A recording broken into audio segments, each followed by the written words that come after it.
Good evening, friends. This is Stephen Ben-Nun with Israeli News Live, and we have Deborah Tavares along with Paul Powers this evening, and they're going to be discussing with you a very serious subject about massive reduction of water worldwide. Deborah, thank you for joining us tonight with Paul, and I'm going to give this platform over to you so that you can get people up to speed about the seriousness of the issues that are going on in the world right now. Yes, thank you very much, Steve. I'll be bringing Paul on in a little bit, but today is Thursday. It is June the 3rd of 2021. This is an emergency broadcast, and it is about the massive reductions of water supply worldwide. This will affect everyone listening and those that are not. So I cannot underscore the importance of getting this information out. What you are going to hear tonight will ultimately determine if you live or die. And I mean that in the full context of those words, because I'm going to go over some newspaper articles here in Northern California where I am, and also where Paul Power is at this moment, further north than I am. And everyone, you know that I'm about an hour north of the Golden Gate Bridge.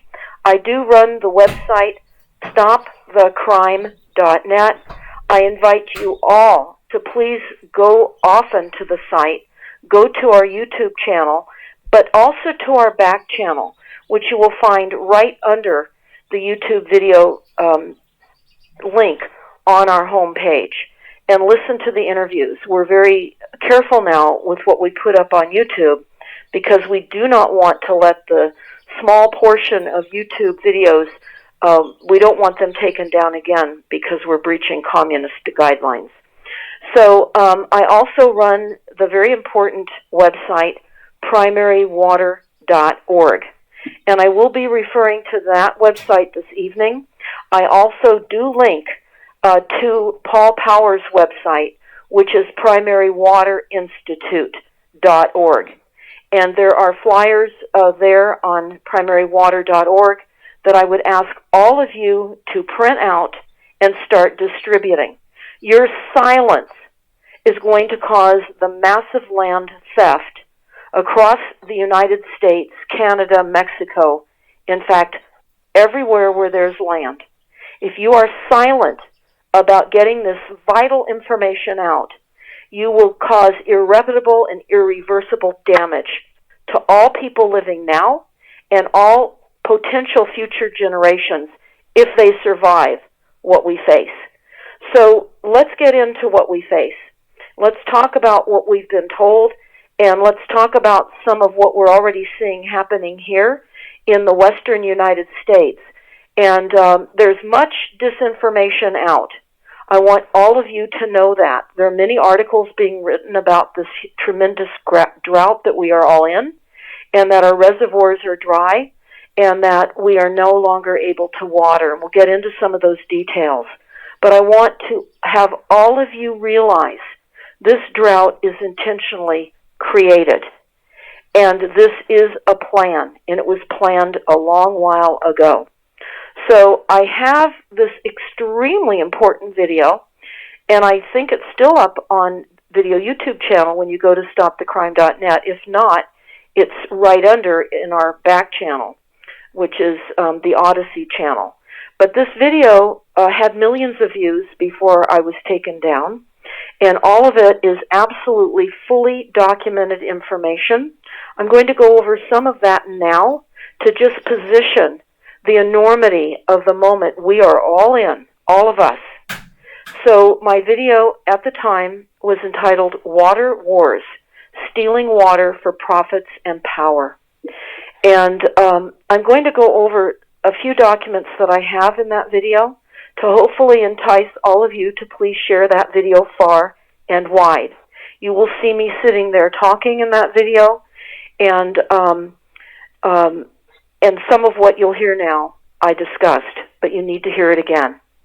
This was a immediate press release that I found January the 26th of 2012 from Davos, Switzerland. Again, a press release.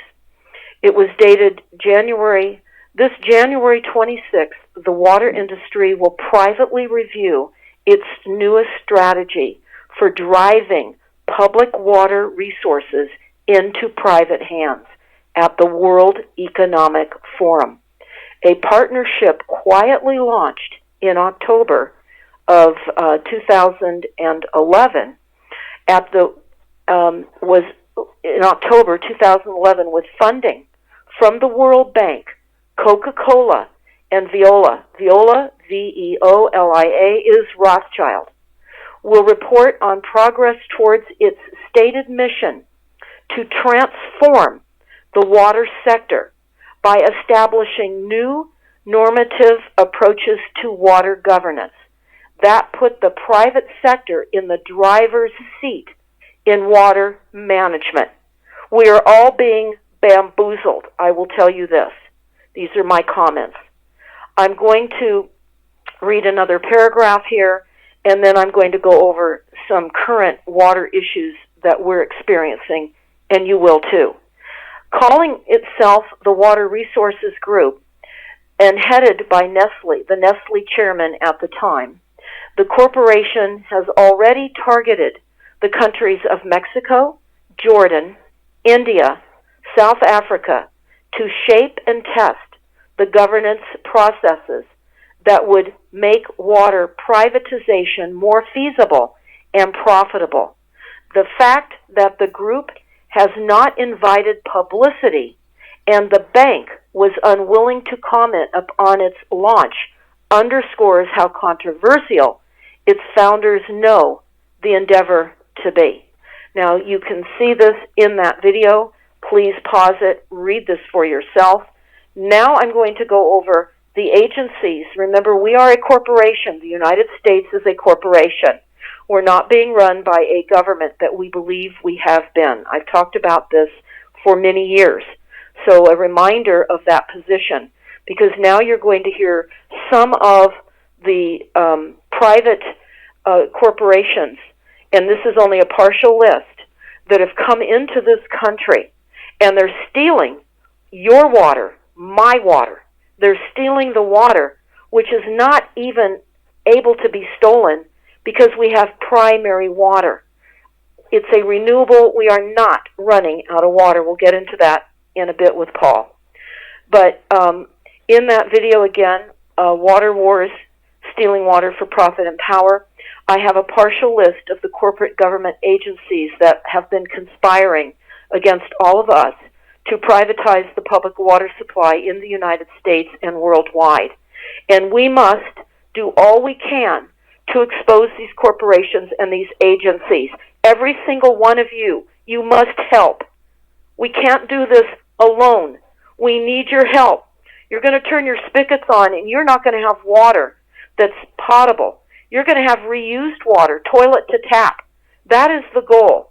So I'm going to read some of these corporate government agencies. The World Bank, Veolia, which is Rothschild, Goldman Sachs Group, Inc., and Global Markets Institute, World Energy Council, Water for Energy, 2010, 2030 Water Resources Group, Nestle, Coca-Cola, the RAND Corporation, NASA, the Scripps Institute, NOAA, which is the National Oceanic and Atmospheric Administration, Bechtel Corporation, EPA, Environmental Protection Agency, Department of Interior, the USGS, which is the United States Geological Survey, the Army Corps of Engineers, the Bureau of Reclamation, GE, which is General Electric, Danhar and other multiple conglomerates, Summit Global Management, Inc., utility companies in the United States. That's all of your utility companies within the United States. Also, the United States, as I said, is incorporated. All your local, state, and federal governments are conspiring against each and every single one of us. We're going to read headlines in the paper that are emerging now here in California, in fact, all the western United States right now. And just because you may think you're not in the western United States, if you read your reports in your cities and your states, you will have massive water reduction on all of your consumption as well. So I'm going to continue with some of these corporations, the corporate government employees, including most elected representatives, strategy and marketing of United Water, Sustainable City Network, Inc., Global Water Intelligence out of Oxford in the UK, the American Water Company, California Water Agencies, California Public Utility Commissions.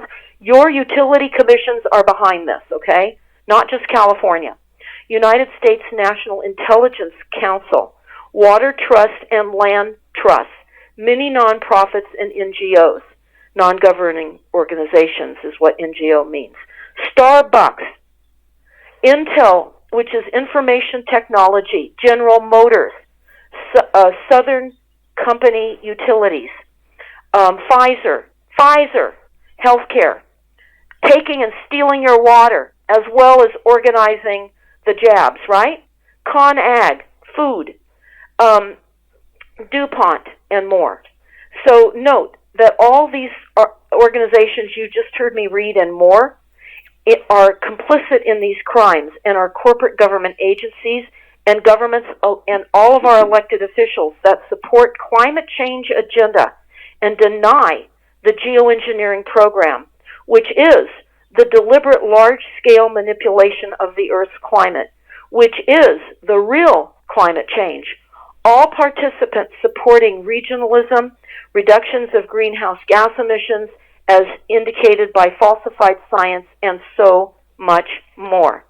Now, I want to say to you that back when I did this video and I was compiling information for this, I came across someone that told me about the Department of Interior. And I looked on their website. I don't know if it's there anymore, but fortunately I have it in this video. And you need to watch this video.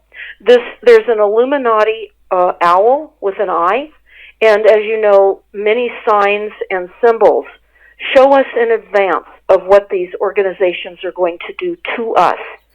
So this was a Department of Interior piece of information that I found, and I will read a little bit of it to you now. It is very troubling because some of the newspapers that I will cover now are more troubling. It's actually unfolding now as we all speak. So back then, they told us that Northern California are clearly identified in the dark yellow in the map, which they say is status for conflict over water. There will be water wars. The Department of Interior interprets this risk as substantial. In fact, not only is there a substantial risk for conflict, the risk is calculated as being the same as Klamath County in Oregon right now. The conflict has already commenced in Klamath County, and people have been shot and shot at. So this map that I discovered is horrifying. It shows areas where the Department of Interior will send their SWAT teams on farmers and ranchers in the water conflict. So this was then. This is what I found then. And you can look at this again in that video. Please share this video far and wide and do a little bit of homework on this, because it's going to face every single one of you. You're not going to get food. You're not going to be able to turn on your tap. You're not going to be able to water your landscaping outside, which is going to reduce the oxygen, and so much more. So water wars, stealing water for profits and power. Please look at that video. So now I'm going to go into some of my local papers, and then I will be bringing Paul Power up to talk about the falsification of everything you're hearing me discuss in the newspapers. Again, this is an emergency broadcast. We are in a state of emergency over water. I cannot underscore the enormity of this enough. So I'm looking at my newspaper today, being June the 3rd, Thursday of 2021. This is my local paper, and this is one of the headlines. It says, Sonoma County, which is in Northern California, the agriculture losses are piling up in the drought. Farms, dairies are forced to make tough choices and get by with far less. They talk about how family members have helped plant crops that are going without seasonal work. In other words, they're getting rid of all of their seasonal farm workers, and they're irrigating and planting smaller amounts of food themselves, the owners on the property, and they're getting a smaller share of reclaimed water that they buy from the city of Santa Rosa. Now, the city of Santa Rosa is where I am, and the reclaimed water is toilet to tap. I have a video on my website, stopthecrime.net, on the back channel. My husband and I did a tour of the wastewater treatment plant. They want us to drink recycled urine and fecal material with contaminants of unidentified consequences, poisonous water.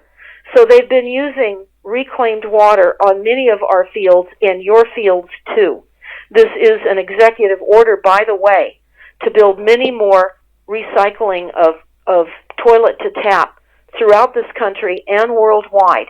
You can look at this on a worldwide basis. You will be stunned at the amount of breaches in these wastewater treatment plants. Many of you heard about the computer problem in Florida recently with the wastewater treatment plant and the evacuation of a large area of town. This is going to occur more and more. The farmer is telling us there won't be any peppers this year. They're too expensive to water, and it takes too long to seed them. And he doesn't know how much water he'll have to nurture them to maturity. They're saying that this is a difficult time, and choices are having to be made by many of the county farmers. They're telling us here that Sonoma County's nearly $1 billion agricultural industry, where people devoted to making things grow. Instead, they talk about how they're finding it impossible to grow. And I will tell you that what they're saying is they're having to do a lot less. Plants and animals require water, and with supplies around the region diminishing by the day, 2,000 plus agricultural producers are already touched in this intensifying drought that we're undergoing right now. They say whether they're in the business of beef or milk or grapes that create the region's distinctive wines, because we're the wine country here, or the vegetables and flowers that turn up at farmers markets and grocery stores, most of the ranchers and growers behind the county's agricultural bounty are having to cut back this year and get by with less. Some say they hope they survive. People are making really hard decisions right now, and we're talking about the people that grow your food. So deciding whether to let the block of grapes go or whether to sell 50 cows, it's a tough decision.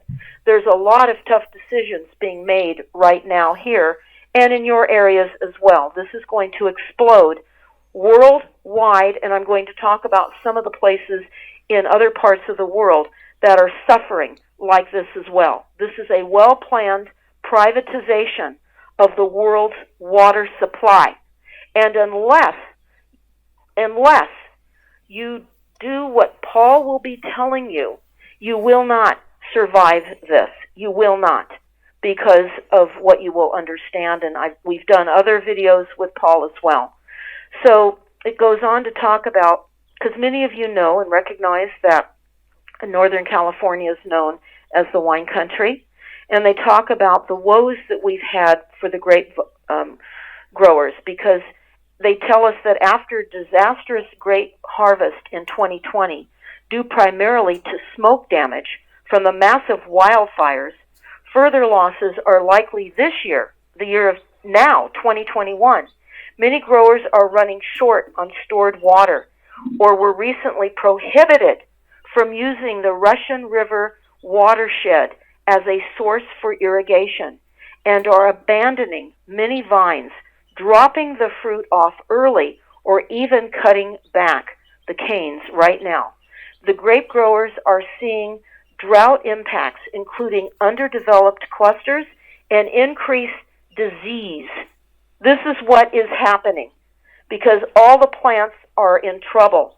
They're prone to disease. So it goes on. The commissioner's office already has documented sizable losses in the feed and grain crops.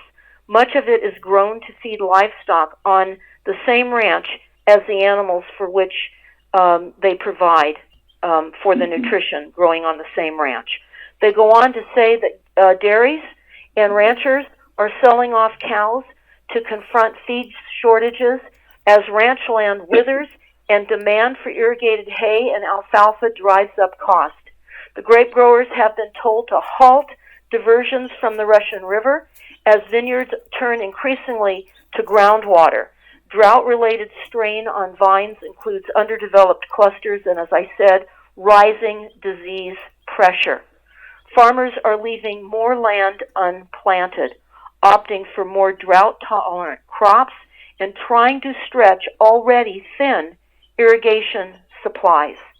They go on to say that dairies and farms are drilling new wells, but we're going to talk about the kinds of wells they're drilling. They're not drilling the kinds of wells that they need to drill because the well drillers don't know about primary water. And you will learn about this again this evening and the importance to share the solution to everything you're hearing me go over right now.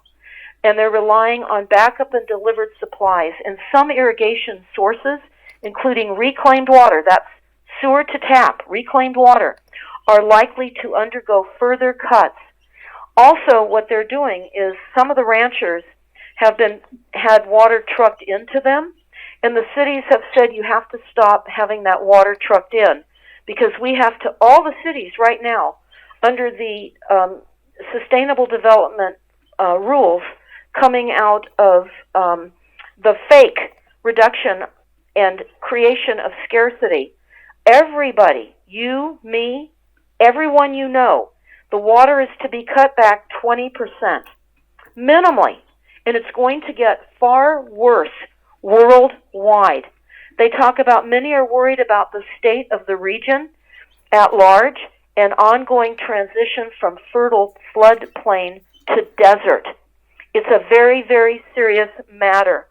And they go on to talk about how dry land pastures and unirrigated ranch land that has less grass and growing for animals to eat. They say there are many more herds now at the auction block. There's a search for livestock feed continues. And I will tell you, this is a circular economy that we are in. Everything is a circle. In other words, reuse. This is what sustainable development has always been about. And I will go over a few more articles about other locations worldwide that are suffering with these enormous drought conditions because this is a worldwide attack on the sectors of water by the globalists, and I read you many of those names. But I wanted to talk to you also about the intensified poisoning of the water supply. I talked about that in the last video I did with Paul Power. And under that video, I have an extremely important document from the World Bank. And I will tell you, the World Bank is not happy that I am telling you about these things. So please, please pay attention and help get this information out. Please. So here is what is also happening to the poisoning of our water supply, besides all of the overhead aerial poisons of the chemtrailing programs with all the heavy metals, besides all the runoff from poisoned fields, from all the fertilizers that are poisonous and running into the reservoirs, collected there to be served up in your homes as drinking water, to dumb you down, to dumb you down. That's the intention of the poisoning of the water supply. So when you hear Paul talk, you will hear about intelligent water when you locate water down below. But here's an added problem we face with the poisoning of the groundwater supply, because remember, all contaminants in the soil seep in to the aquifers immediately under our feet, the aquifers that most well drillers drill into first. Now, many of you may have heard about this. This is going to become a standard, okay? This is called reuse. You just heard me talk about the circular economy.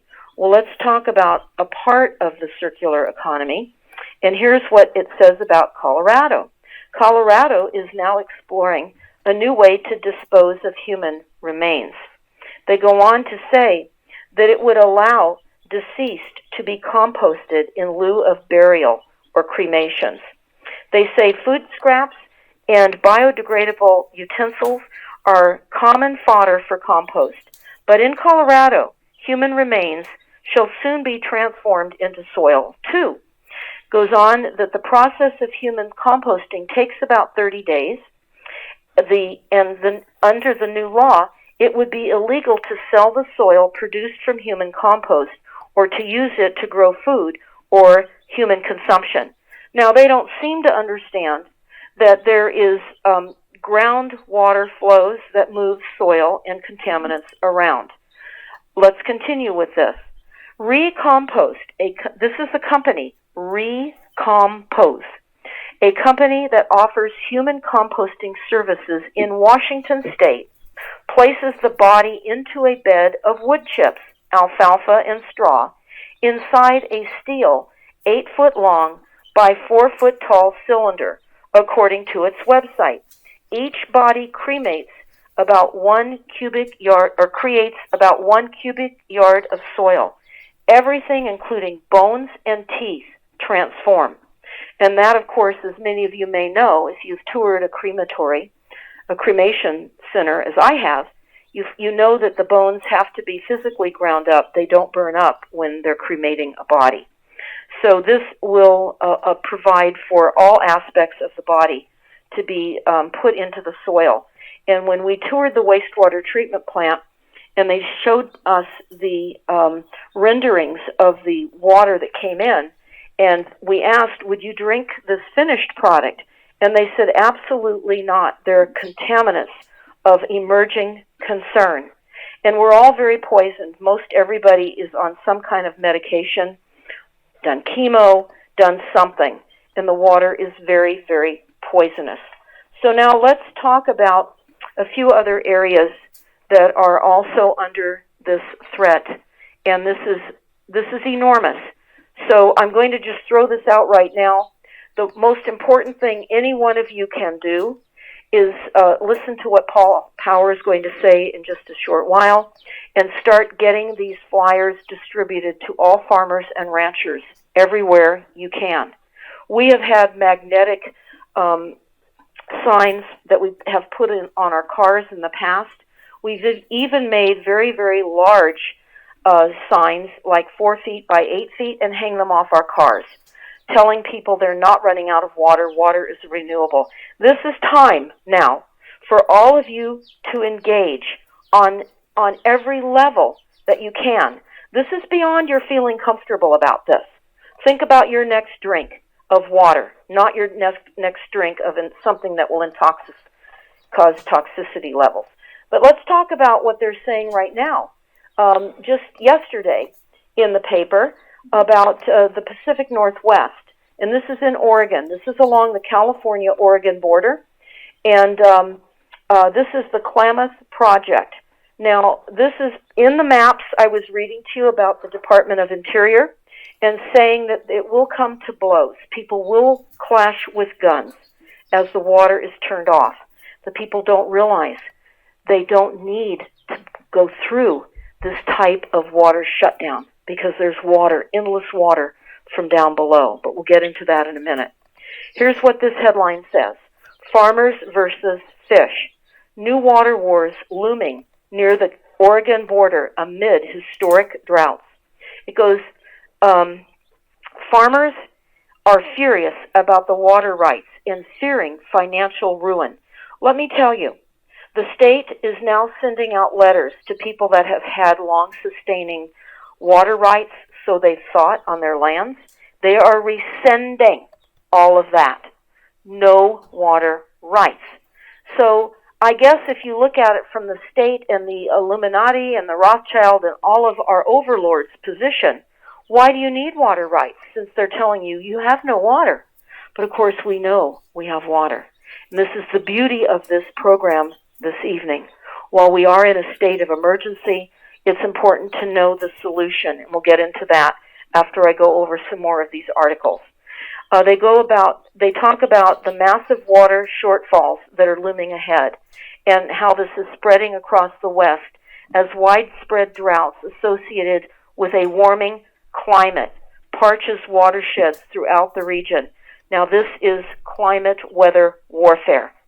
They're causing heavy evaporation, I'm telling you this now, and they're moving the water around, and they're certainly drying up the reservoirs. We have an increased electromagnification in our environment, and particularly when we're heavily chemtrailed.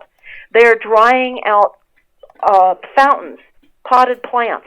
People are having, if they want their plants to survive, water nearly daily right now because we're in a tremendous heat wave as well. And in just above San Francisco, the people have been warned they are not allowed to water any outdoor landscaping more than once a week. This was their requirements about a month ago, started May the 1st. I'm certain that now that's going to intensify, but they were allowed to water only once a week all exterior plants.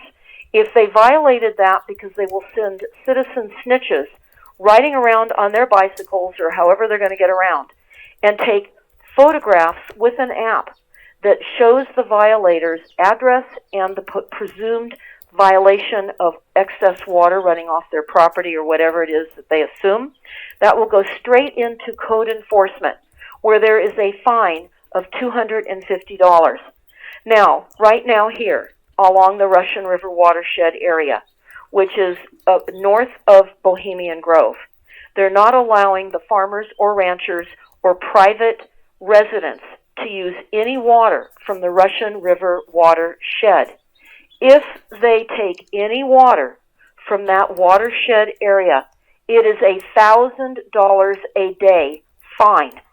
$1,000 a day from an illegitimate government that is destroying the United States, destroying everything.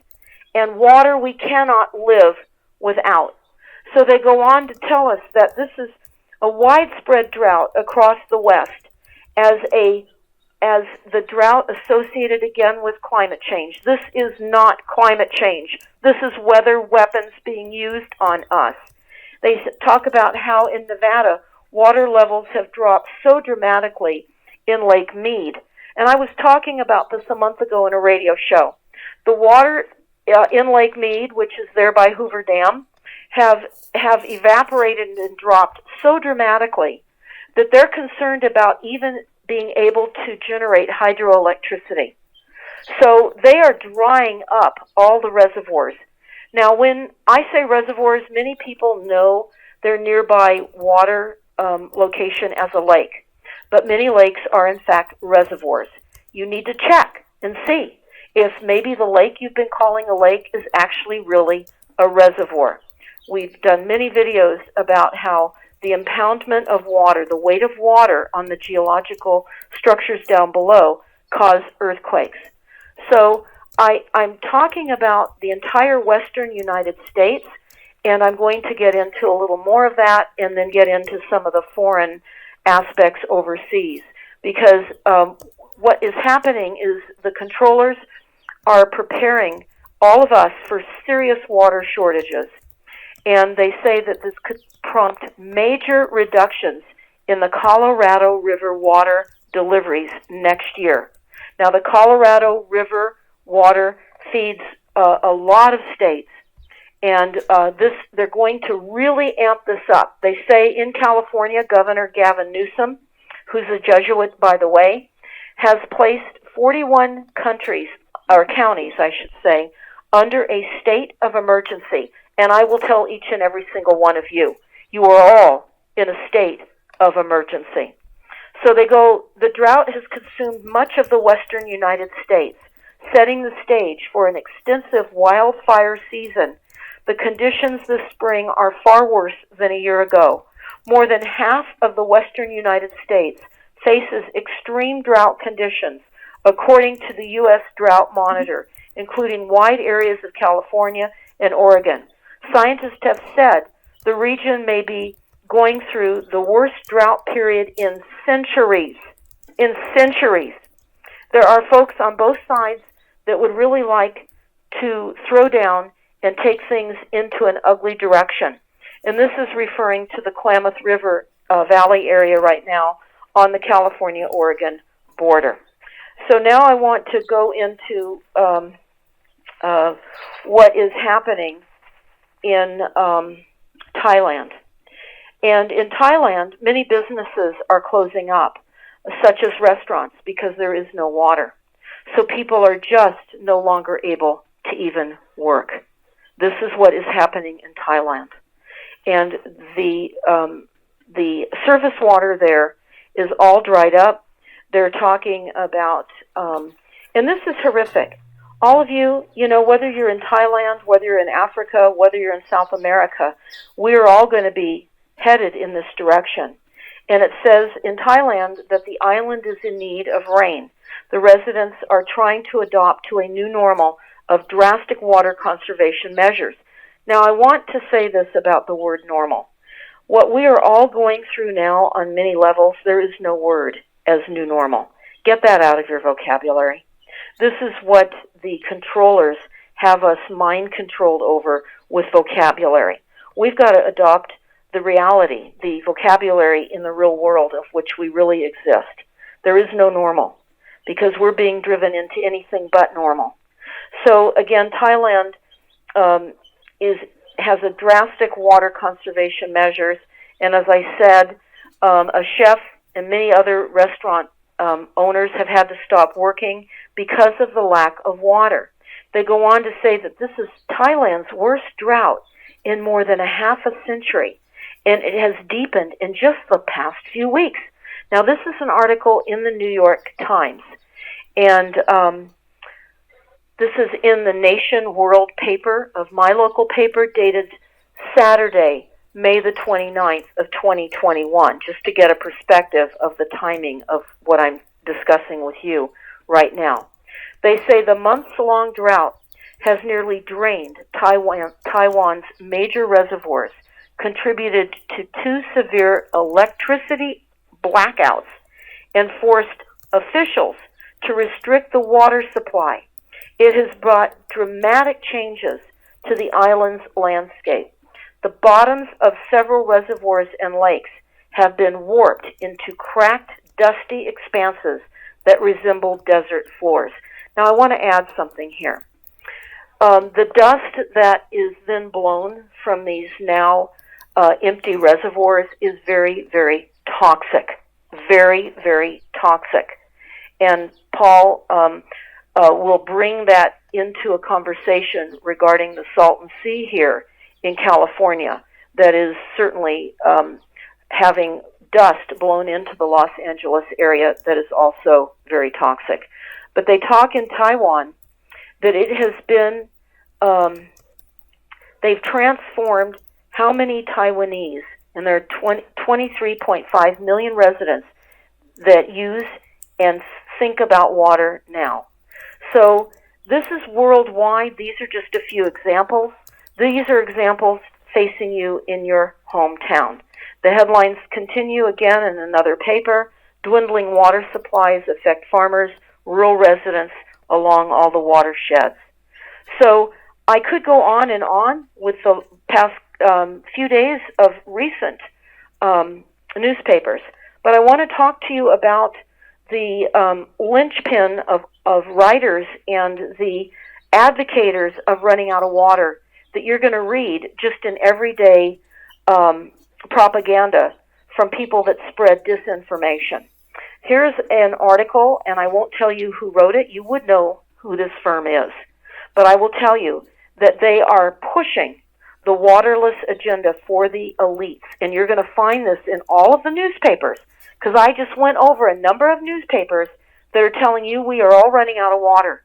You're going to hear the continuous drumbeat of that in all of your media, print media, radio. You're going to hear we're running out of water. So here's an article. This came out on June 1st of 2021. Fallow land claims California farmers hit by the drought.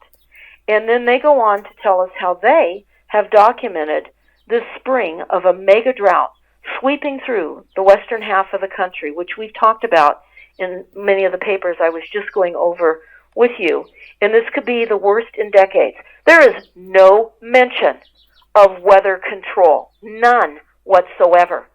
So if you read any information about the drought and the drying up of reservoirs and the need to cut back your use of water, understand this is also driven by the control of weather. And there are several operations of weather that I've talked about, many over the years, but certainly in Vietnam, they were doing what they call Operation Popeye. You can look that up for yourselves back in the 70s, where they caused horrific rain over the Ho Chi Minh supply lines as we were pelting Agent Orange and other poison and deadly chemicals on the populations there from our aircraft carriers in the Gulf of Tonkin, of which I'm sad to say, my husband's sad to say, of which he was on one of the aircraft carriers. And I will throw this in. John McCain nearly sunk an aircraft carrier in the Gulf of Tonkin when he did a hot shot start on the deck of the Forrestal. And my husband's aircraft carrier went there to try to get the dead American soldiers off of that. It was listing. That aircraft carrier was listing. You can look that up. There's actually very good history video on that. My husband was on the flight deck of the Oriskany, which went to help this floundering Forrestal that John McCain did this to. Moving along, this article goes on to talk about the latest U.S. Drought Monitor map that shows nearly the entire half of the United States experiencing some level of drought at this exact moment. And parts of the Southwest could be undergoing a second dust bowl as conditions continue to deteriorate. Now, I want to go back into the sustainable development plans I've been talking about for years. I've asked that those of you that pull up your sustainable development plan in your county, you can read where it will talk in areas that they anticipate massive increase of dust and the toxins from that dust and or smoke. You can read that in these plans because they tell you in advance the kinds of attacks that different regions are going to experience. But this goes on to talk about how these various farms are having to certainly reduce their planting. We went over that. They say about 40% of California's 24.6 million acres of farmland is irrigated. State and federal agencies that regulate reservoirs and canals across the state do not have enough water to allocate to farmers. Many are leaving their fields unplanted as a result of the water shortage. Now, I'm going to end it by saying this. If arid conditions continue, there will be epic crop failures across this country by the end of 2021 and during the height of the growing season. This suggests the U.S. food production would be massively impacted, fueling inflation at supermarkets. Now, Dust Bowl conditions are returning, and farmers and ranchers and local authorities can't do anything about it. This is a disinformation article. So as you read about the creation of not having water, I want you to remember what we're going to talk about right now with Paul Power.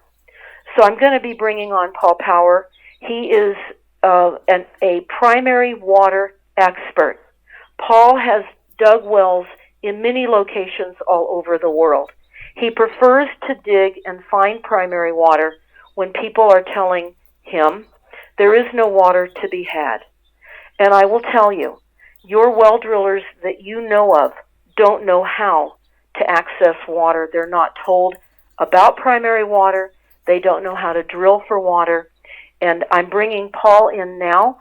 Paul, I'd like you to comment on this information that you heard me going through in multiple newspapers about there's no solution when we know there is. So please tell everybody what they must now know and what they must now spread to everyone they know. This is the only solution. Wouldn't you agree, Paul? Yes. There Yeah, I'm privileged to comment on your introduction, and I would like to say that I think we all agree, all of us agree, that we are living on the water planet, a water planet. 7/10 of the surface of this globe is covered with water, and it has been that way. Yet the paradox has always been that in certain places we had usable water for us, in other words, sweet water to raise crops with, and other places because of the conditions, because of the way the earth is spinning around the sun. Certain places remain largely. Paul, could you hold your mouthpiece a little closer? I'm not hearing you too well. Okay. Better? Well, I think so. Explain about the water planet as you were doing. Let me finish the thought here. And, you know, we always had a given volume of water that evaporated from our great oceans, lakes, rivers, etc., that ended up in the atmosphere. And from the atmosphere, a good volume of it returned in a pretty predictable pattern. Now and then there were glitches, maybe 1 or 2 years of drought or too much water. But it seems that as of late, there are places that are getting all the water, way too much water, and other places are getting none.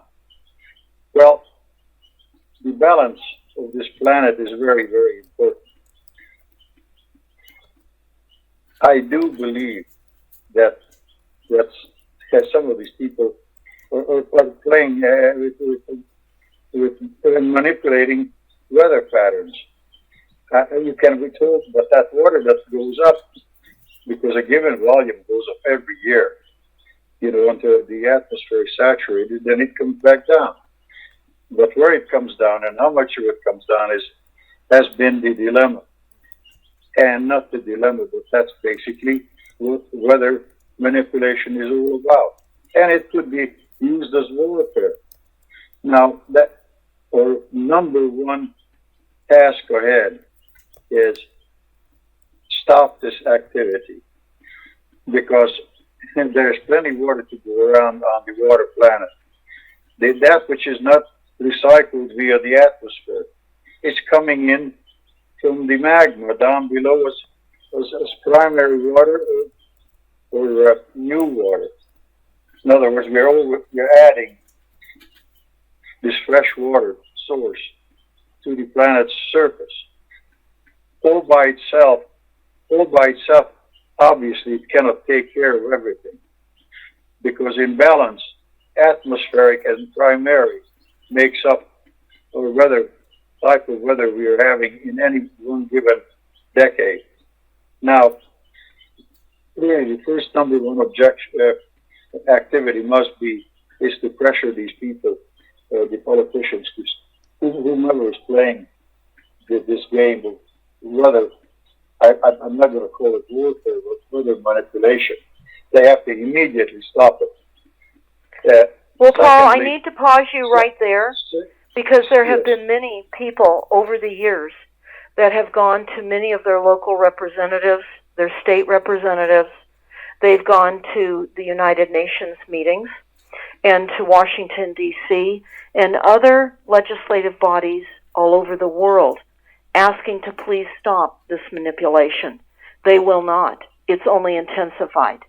You heard me read at the beginning of the show about the intention of taking over the water supply. There has to be a way where these guys stop manipulating atmospheric water. Now, as to primary water, which comes from down below, there's plenty of water on this planet. I mean, albeit in some places, not the kind we would like to have. But we have sweet water. We can drill for it. We can drill for it even in California. Right now, we are experiencing a very painful event up here in Northern California, Southern Oregon, that that has only a fraction of water that fell from the sky, so, and the rest of it is not drilled. So we could get by, but it has to be a twofold approach. I have thought about it often, and the water is big politics. We'll have to get that somehow, and I don't know how. I don't know how. Well, Paul, I think we've witnessed that it's going to take individual property owners to save their ranches and their farms. So for those of you that are listening, we'll talk to Paul about this.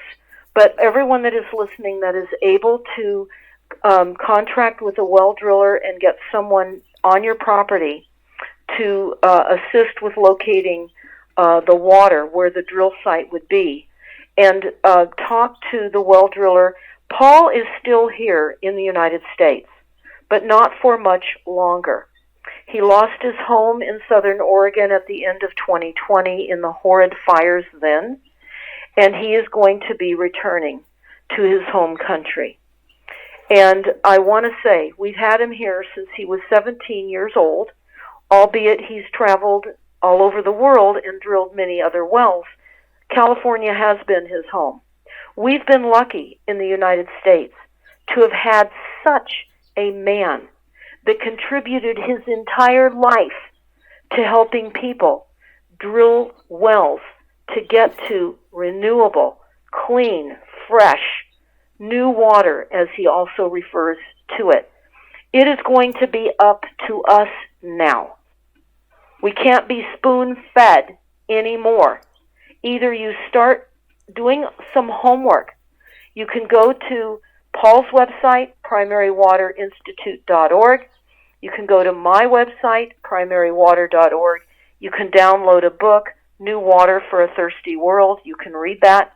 You can watch many of the videos that Paul has made that I have posted. Primarily, they've been posted on stopthecrime.net. But I wanted to ask Paul a question because it was a question that we discussed the other day off air with someone else, and I thought it was a very good question. And it may answer some of your questions, particularly if you are in a rural country area and you already have a well. So I'm going to pose the question, and then I'm going to have Paul discuss it. We were talking the other day to someone that already had a well drilled, and they were really, really getting a very decent amount of gallons per minute coming out of that well. I believe it was 75 gallons per minute, which is a very good amount of water. Sadly, the well driller, like every well driller that we know, gravel packs these wells. They sleeve them down past the sanitation point, and then they gravel pack it, and the gravel collects the fine sediment, which Paul refers to as fines, F-I-N-E-S, and it clogs up. It's like a filter, and it gets clogged so that the primary water is not, after a few years, is not able to go into the borehole. You do not want to gravel pack your wells below the sanitation barrier. So, Paul, would you discuss that a little bit? Because a lot of people think, well, I have a well, I'm on a farm, or I'm on a ranch. I must be getting primary water, and they're not. Wouldn't that be primarily the case? It's difficult to say. I can't say yes, that's the case. But the fact is that the well screen or the casing, down to the point that's specified by the counties, that there has to be a sanitary seal, can be accomplished with a collar that is made of rubber that would stop the sealant that is then added to seal out the surface contaminants. So it's no big deal, and leave alone the lower part of perforated production areas, because those fines should be removed as soon as possible. In other words, preferably while the well is being developed, but it can be removed and with by pumping. And for a while, yes, you would develop these plants through pumping, but then you would have a well that would have an increasing yield over the many years to come, instead of having the gravel seal that would act as a filter too, because it filters everything around it, so nothing goes in there, nothing goes into the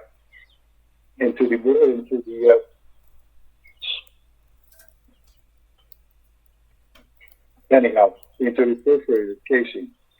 So I highly recommend that before you drill a well anywhere, do discuss this with your driller. And even if he'll say, no, we want to keep that water running clean. Well, even if that water that he encounters is murky, fine, pump the murky water out. And as time goes on, that cleans itself up. But to seal it with gravel pack, that's a death to any well. Most of them that I know of would not last over 50 years, 30 years. At that point in time, you can't do much about it. You have to drill another well.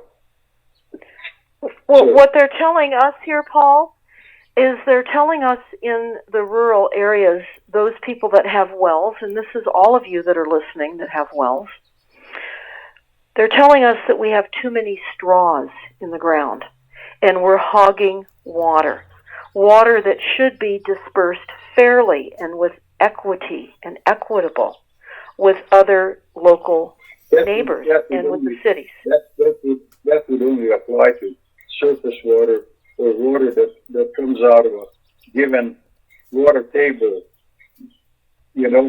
But the wells that I'm talking about are coming out of fractures. There are no two wells that are going to be the same. They're not even connected. Perhaps way down below in a faulted structure. But how are you going to siphon out your neighbor's water when you are 2,000 feet higher than he is? Well, Paul, that's a good point, and people don't realize that. And the controllers within our cities and the well drillers and certainly the water agencies, who are all part of the intention to privatize the world's water supply for themselves and cut us short, are going to feed us disinformation. So we're being fed that we are using our neighbor's water. And you were just saying no. When you get into a fracture or a rock material after drilling through the alluvial soil, which is the top soil conditions in some drills that has a lot of gravel and sands, and then you get into hard rock, granite, or the like structures, then you're into where the fractures are, where the water then comes up by the process of hydrogen and oxygen coming together. Would you explain that a little bit more? Because people don't even know what water is. Well, water is, after all, everybody knows it's H2O, 2 parts hydrogen, 1 oxygen, and everybody. I mean, that's really the mystery of the Creator. How can you possibly put together two substances, one very explosive, the hydrogen, and without oxygen, there's no combustion. Yet it is liquid, and we have to have it for our well-being. The thing that I'd like to emphasize, especially when you have a water well, say of 3,000 feet elevation, that produces water.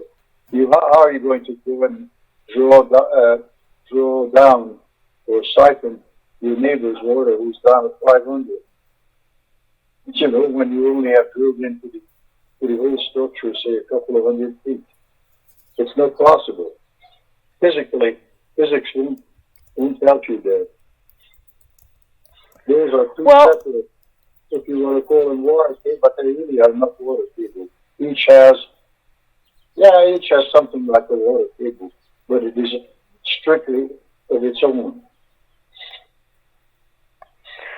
Well, everyone that's listening, the most valuable information that you're going to have right now and actually going forward is what water really is and what it is not. And it is not running out.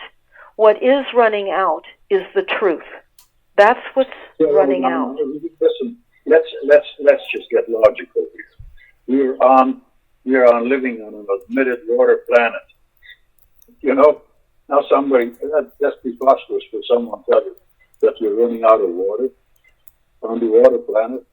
It hasn't changed any in value. The same amount gets evaporated minimum every summer, year round. So the atmosphere gets loaded with so much water. That has to come down. What goes up must come down. You know? And that goes for water. But where does it come down is the bugaboo. So number one effort really by everybody is to get after these politicians and make sure that we get after this weather warfare, because that's what it is. Well, I need to stop you again, because we happen to know that the politicians work for the corporate structure, who is making the reality of water as a finite resource, and we're running out. I cannot tell you how many people I have personally known that have gone to politicians all over the country, all over the world. Your politicians are not working for you. So that is probably why it's going to be up to each and every single one of you to educate yourself about what water is. And I can understand. Yeah, go ahead, Paul. Don't let anyone tell you that we are running out of water on the water planet. That is preposterous. Yes.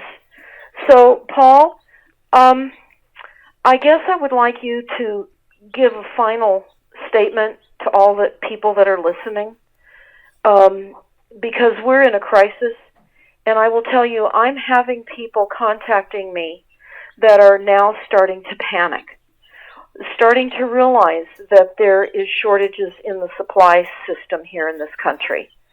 We know that it's artificially made a shortage. Any which way you look at it, because if water is diverted from like parts of California, like a good part of California, atmospheric water, which comes from the sky, because that water has to flow somewhere. In other words, what goes up must come down. I mean, the physics of it is just much too simple. You know, and then second of all, the problem gets to be that surface water is that obviously because of human occupancy, the soil which it has to filter through, since it has been contaminated because of occupancy, is not necessarily fit to drink. You know, due to over fertilizer, etc. But you have to make sure that the populace has clean drinking water all the time. The waters that are not contaminated, and they're best obtained out of these fractures from primary sources. So I want to, yeah. So everyone, you're hearing Paul Power now talking about the many years he's been drilling for primary water. And Paul, I understand you've drilled somewhere around maybe 1,000 wells in your career, yeah. And there were wells prior to that with your mentors as well. And I wanted to say a couple of things for everyone to hear closely, so that you can make sure that I'm saying this correctly. I understand, because when hydrogen and oxygen come together and create vapor and then transition into water, as Paul has described, there's a tremendous amount of pressure under the mantle if that water fills up the fractures and it's not immediately released. So when we had the Napa earthquake here in Northern California a few years ago, a lot of the dried creeks and rivers started to flow with water. And I remember attending some of the local water agencies, and they were scratching their heads, not knowing why the rivers started to flow. And we talked about that, Paul, and Yes. it was so would you explain to people, because we're going to have earthquakes if they don't release this pent-up water, and we're going to have subsidence. Subsidence meaning when areas are overpumped, the grounds are going to sink, and they have been. We're in a world of hurt with a variety of situations that they're going to do to us. The only places where subsidence occurs because of overpumping is in these alluvial pans when there's sand and gravel. Because that's where you can oversuck a given reservoir that is not visible. It's like having sand and gravel in a bathtub that is also full of water. You know? Well, our Great Valley, the Great Valley in California, literally subsides. There subsides an Indian Valley, by and large, up to 2 feet annually. It's amazing, but it is. But of course, you just measure it from sea level. You can't see that unless you overpump a local site where the structure collapses. But, now, Paul, there was someone that recently attended a meeting, and they said because they heard one of our shows, they were absolutely determined that they were going to drill and get primary water. Now, they did. They got into artesian water. They had to go deeper than normal. Normally, you drill a minimum of 250 feet. Is that right? Mm-hmm. Or is it 150 feet? 150, yes. So Paul then drills a minimum of 150 feet. They had to drill much deeper. People ask all the time, well, how far do you have to drill? And there is no by-the-book amount of feet that you have to drill. Of course, you have springs. You have springs that you don't even have to drill for. That's right. Can be surface. Right. I mean, you have springs on top of mountains. I mean, how did the water get there? Normally made of rock, solid substances that does not collect. There's no reservoirs. So but I would invite the audience to go to our website, the Primary Water Institute, and very carefully take a look at the poster and the interview that Deborah and I had regarding water. And it's very enlightening, and I feel satisfied that if people take the time, they will understand better. Above all, appreciate this treasure, this value, which we call sweet water, drinking water. And well, I want to add one more thing. Yeah, I want to add one more thing, Paul, because you've brought this up before, and it bears bringing up again because the surface water supply is so contaminated and so poisonous. And now with the increased electrification with all of the frequencies, there are now dead zones of water areas where nothing can survive. And that's increasing. And I actually will do a show, so for all of you that are listening, I will go over a document that describes the intentional poisoning of the global water supplies in multiple ways from those that control and do this to the water supplies.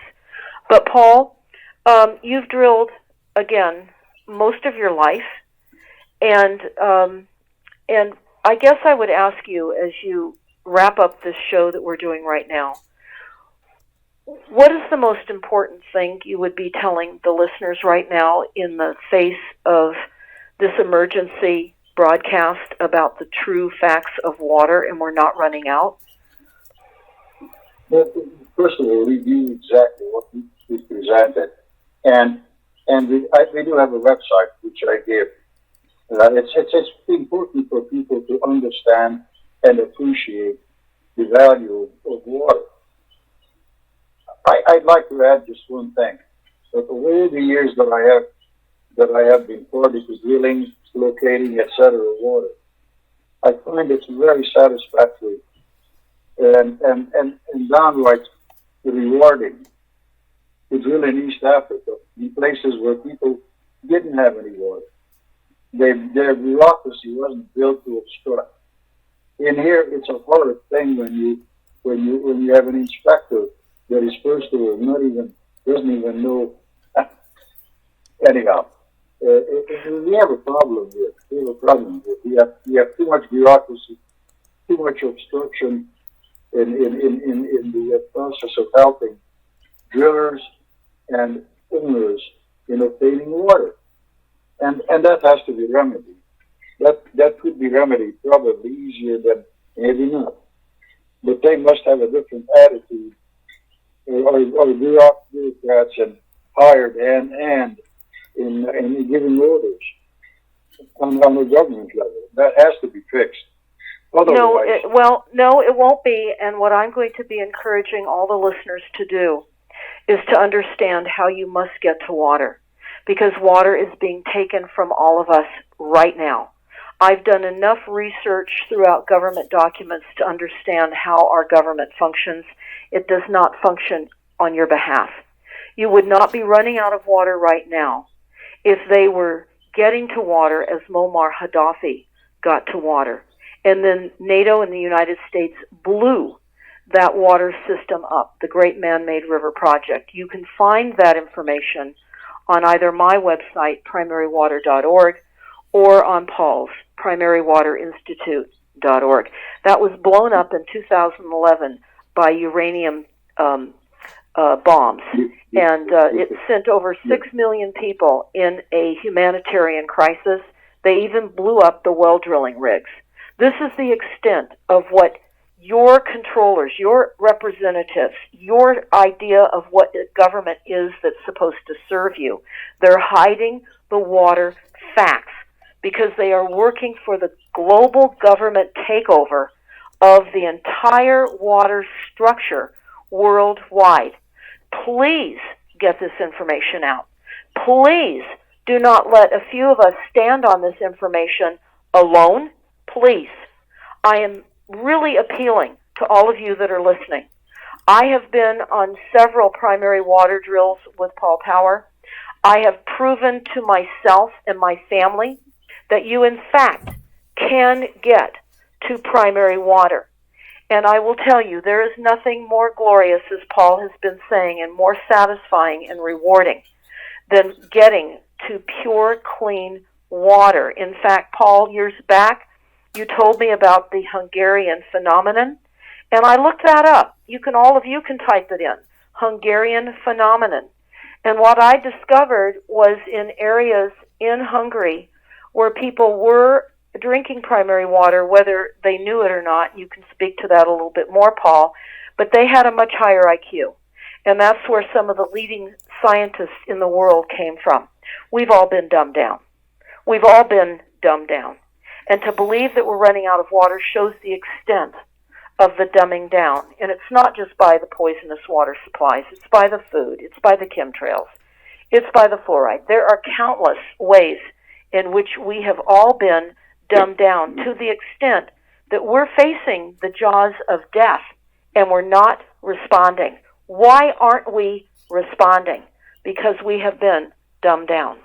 So for those of you that still can save yourselves, save your farms from being taken over by the health departments, because we have been told if your land runs out of water, seemingly, which it wouldn't, but they'll tell you it will, they're going to tell you it's unsafe to live there, and you have to be relocated to an area of potable water.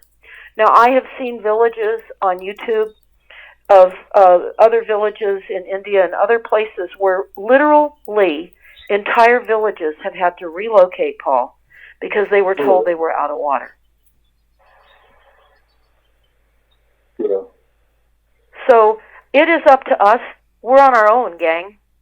And I will tell you that in order to survive, we're going to need to be loving towards one another, getting the truth out. And what you're hearing in this emergency broadcast is nothing but the truth.